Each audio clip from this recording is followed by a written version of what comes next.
to make money, then you start doing film and TV, or you try. And we were doing a lot of that. And as an actor in those things, as opposed to theater, acting is a little more sitting around and doing nothing. And we both really wanted to, even though we had no idea, wanted to direct. You know, we sat around sets and we thought, we want to do this, we want to try this. And so there was a lot of talk about that. And that's how this started. And then he wrote it with his cousin, Joe Tropiano, over the years, different sets, different places he was. And he was like, I'm writing the script, I'm writing the script. And I was like, great. And then I read it. I remember I read it on the Metro North train, going into the city. And I read it, you know, from start to finish, and I thought, it's a great fucking script. I just loved it.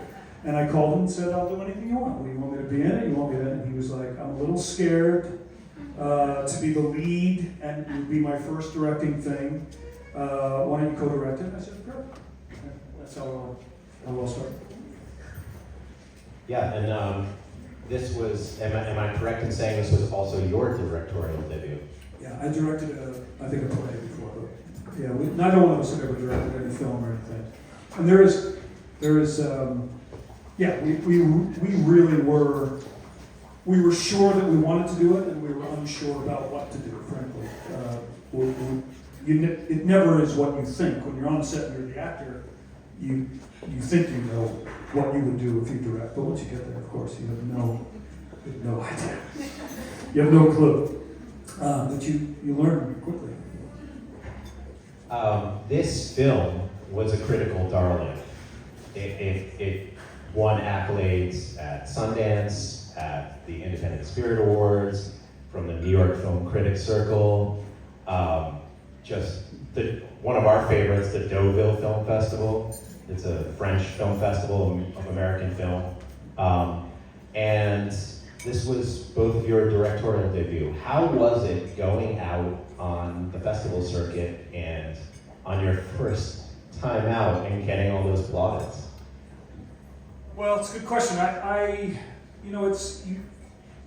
When you describe it like that and say it like that, you think, oh yeah, that must have been like this crazy. But when it's happening, you really are, just like an event like this, I imagine, or anything, you're kind of solving one thing at a time. And if you're going to festivals and stuff like that, you know you believe in the movie, and you know that it's good, you think.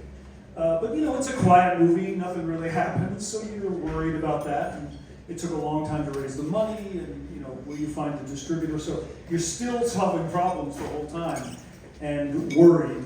My favorite part is always when the lights go off and the movie starts. That's always the most interesting part to me.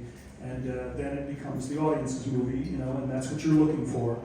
But there are special times. I mean, Sundance, you know, people were trying to get in.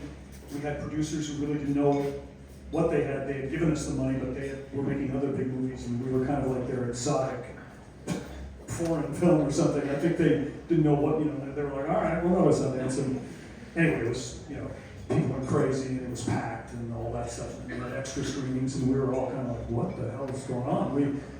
But you go with it.